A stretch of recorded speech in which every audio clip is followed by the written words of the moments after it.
জগন্নাথ দেবের রথযাত্রা ভারতের অন্যতম বৃহৎ এবং পবিত্র ধর্মীয় উৎসব। এই গুরুত্বপূর্ণ উৎসব বিশ্বব্যাপী লক্ষ লক্ষ ভক্তকে আকর্ষণ করে। পুরীর এই রথযাত্রায় ভগবান জগন্নাথ, তার ভাই ভগবান বলভদ্র এবং বোন দেবী সুভদ্রা থাকেন। পুরীর জগন্নাথ মন্দির থেকে গুন্ডিচা মন্দিরে যাত্রাকে রথযাত্রা বলে চিহ্নিত করা হয়। পুরী ছাড়া আরও বিভিন্ন জায়গায় যেখানেই জগন্নাথ দেব আছে সেখানেই রথযাত্রা পালিত হয়। যেমন আমাদের পশ্চিমবঙ্গের মাহেশের রথযাত্রা বিখ্যাত, তার সাথে এবছর যে নতুন দীঘার জগন্নাথ মন্দির হয়েছে সেখানেও রথযাত্রা উৎসব পালিত হবে। হ্যালো বন্ধুরা, welcome back to my channel. এই ভিডিওয় আমরা জেনে নেব 2025 সালে রথযাত্রা কবে পড়েছে, তিথি কখন থেকে শুরু হচ্ছে এবং উল্টো রথই বা কবে পড়েছে। তার সাথে আমরা জেনে নেব রথযাত্রার মাহাত্ম্য। ভিডিওটি ভালো লাগলে অবশ্যই লাইক করে কমেন্ট করে চ্যানেলটিকেও সাবস্ক্রাইব করে রাখবেন। তো চলুন শুরু করি। 2025 সালে রথযাত্রা পালিত হবে 27শে জুন শুক্রবার। এই দিনটি আষাঢ় মাসের শুক্লা পক্ষের দ্বিতীয়া তিথিতে পড়ে। রথযাত্রার সময়সূচি হলো রথযাত্রা 27শে জুন শুক্রবার।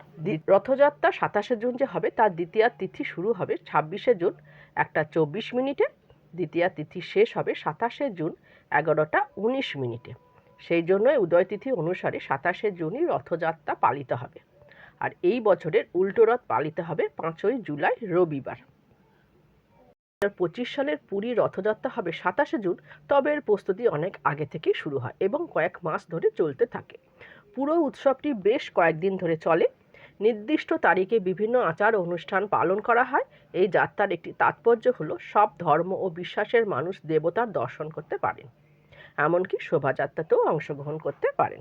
পৌরাণিক কাহিনী অনুযায়ী সুভদ্রা দ্বারকা দর্শনের ইচ্ছা প্রকট করলে কৃষ্ণ ও বলরাম পৃথক পৃথক রথে বসে নগর ভ্রমণে বের হন।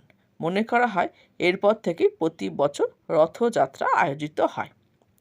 আর এক প্রচলিত বিশ্বাস অনুযায়ী ইহলোক ত্যাগের পর কৃষ্ণের সঙ্গে বলরাম ও সুভদ্রার পার্থিব শরীর সমুদ্র তীরে দাহ সংস্কার করা হয়। সেই সময় সমুদ্র তীরে ঝড়ের বেগে দ্বারকাধীশের অর্ধদগ্ধ সব সমুদ্রে প্রবাহিত হয়ে পুরী পৌঁছায়। পুরীর রাজা সেই 3 শব তুলে পৃথক পৃথক রথে বিরাজমান করান। নগরের লোকেরা নিজে সেই রথ টেনে সারা নগর ঘোরান। দারু কাঠ সবের সঙ্গে প্রবাহিত হয়ে এসেছিল বলে সেই কাঠ দিয়ে রথের চাকা বা রথের বাক্স তৈরি করে তাতে সব রেখে ভূমিতে সমর্পিত করে দেওয়া হয়।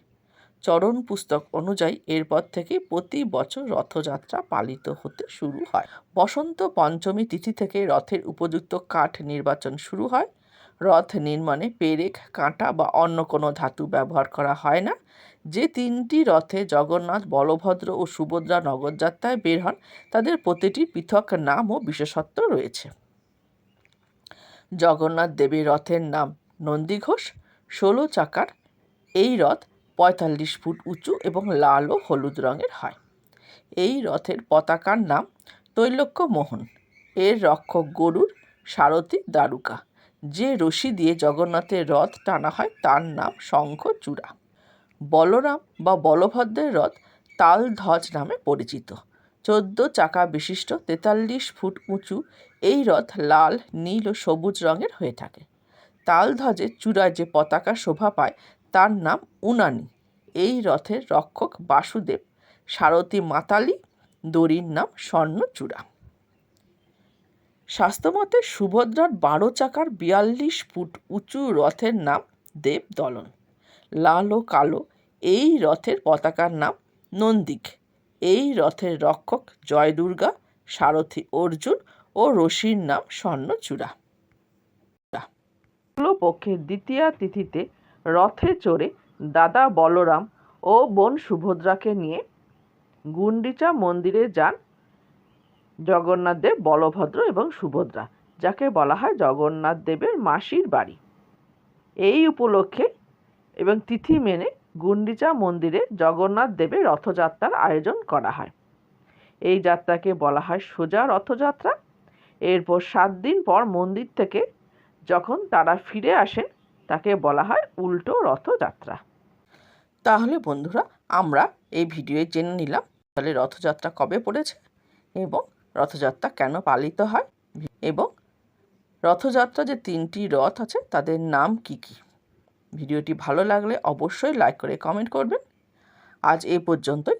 আমার তরফ থেকে সকলকে জানাই শুভ রথযাত্রার অনেক অনেক শুভেচ্ছা।